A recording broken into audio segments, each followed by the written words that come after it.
What about making some dessert as part of this little one-pot series? This is not exactly one pot, but I thought we could still fit it in.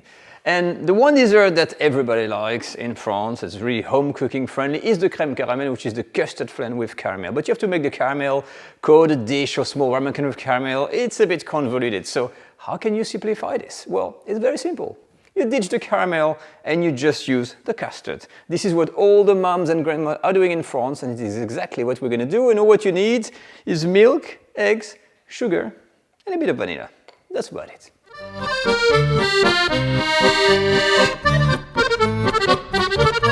This dessert in France is called la crème aux œufs. It's just a custard flan. And the golden ratio, or the no-fuss ratio you can use is half a liter of milk, 6 eggs, 3 of which we're going to use whole, and 3 of which are just going to be the egg yolk, and then about 80 to 100 grams of sugar depending on how sweet you want the stuff. And then of course the vanilla bean. Okay, that's just for the ingredients, super simple. So why exactly am I calling this the one-pot recipe? Because now we're going to be using a pan and warming up the milk instead of mixing everything just into the one bowl. Because the milk, which is here half a liter, can be used cold if you really wanted to. The only reason you're going to warm up the milk is to accelerate the diffusion of flavor into the milk with the vanilla, the seeds and the pod. Now, if you want to use a cold milk, you can put the milk like this, pour your vanilla, leave this in the fridge for a few hours, or best overnight, and you can use it cold. And I get this question all the time. Why do we warm up the milk? That's the only reason, to accelerate the flavoring. So I've got the milk, medium heat, I'm going to add the vanilla in. We're all done. All the vanilla is in. If you have these seeds that are a bit clumps together, they make clumps, you mix a little bit, and that's it. You're going to also now, as soon as you start, preheat your oven at 150 degrees Celsius. I'll put the equivalent on Fahrenheit on the screen, and now let's move to the other side and make the eggs.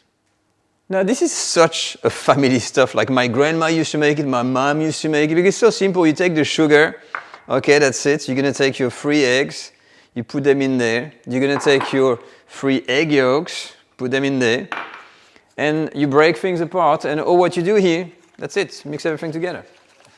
The milk is ready, and one of the reasons you don't want to boil the milk is that it could cook your eggs. So if it's really hot, use always a fine mesh sieve. You pour a little bit of milk in first,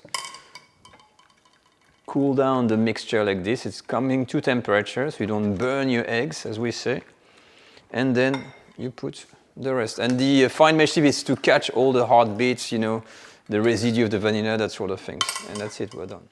Right, it is time for the bain-marie workshop. We've got the roasting tray, roasting dish, whatever you call it. You take your container, you place this dry into your container inside there. You don't put the custard in and then try to put it in because you're going to put it everywhere. When it's here, you can be careful and refilter to make sure there's no hard bits, the excess of vanilla, and you're going to keep on going until it's all filled.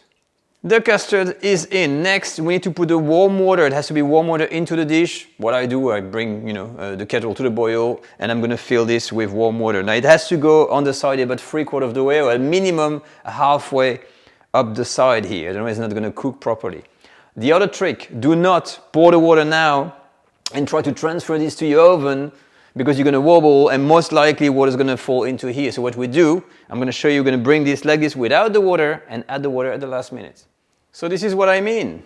This is my oven, the door is open, I've got the dish inside, I've got my water, I push this on the side, and now I'm going to pour very slowly the water until it's 3/4 of the way up, and that's it.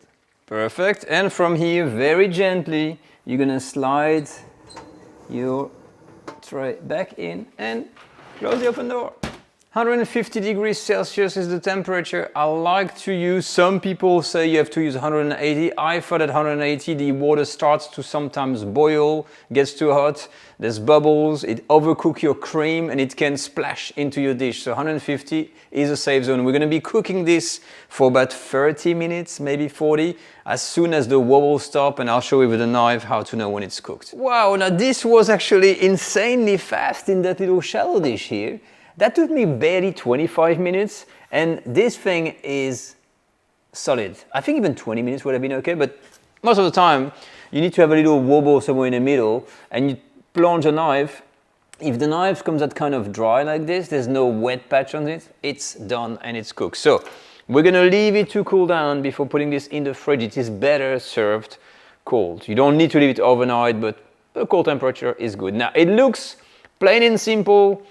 For me, I like it like this. It's not meant to be a superstar of a dessert. It is all in the taste and it's very comfort foodish. But if you really want to get some kind of brown patches, I'm gonna throw this on the grill very, very briefly to get some coloring and show you what it looks like. And there we have it. This is the broiled version. And really, sometimes it makes me think, what's the difference between home cooking and restaurant style stuff? Where the restaurant style is almost exactly the same recipe as this. And instead of just cooking it and eating it, there's all these presentation bits. You're gonna play with the ratio of eggs, how many whole eggs, how many egg yolks, you get something a bit more creamy, but that's about it.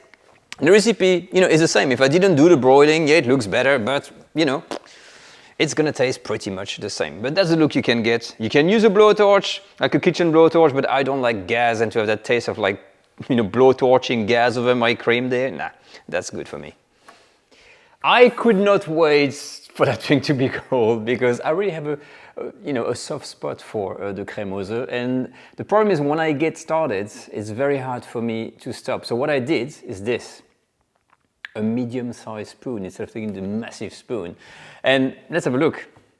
This is with the broil. I want to start digging around here, there, and just kind of get some, the crust with the broiled. Look at that. And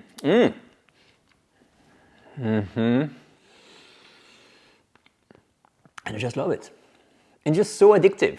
It's just that thing, you plant your spoon, dig out a piece like this, boom. It's kind of wobbly. It's got a nice color.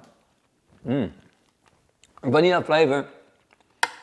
All you want, but I'm gonna stop here because I know I'm gonna finish the whole dish immediately.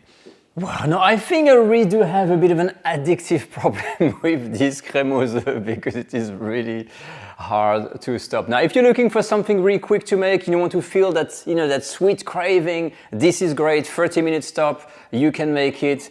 It's better cold, but even kind of lukewarm like this, it actually works. You can flavor it with, sometimes people put orange, lemon, I've seen even passion fruit or whatever flavoring, but for me, the plain, simple vanilla is the one that works. And there's no caramel, remember, so it's very, very easy to make as a one pot. But that completes the video for this week, and join me again next week as we continue the adventure of the one pot wonders to bring something new to the table, and I'm really enjoying that bit of trying the dishes, so come back next week. I'll see you guys next time. Bye.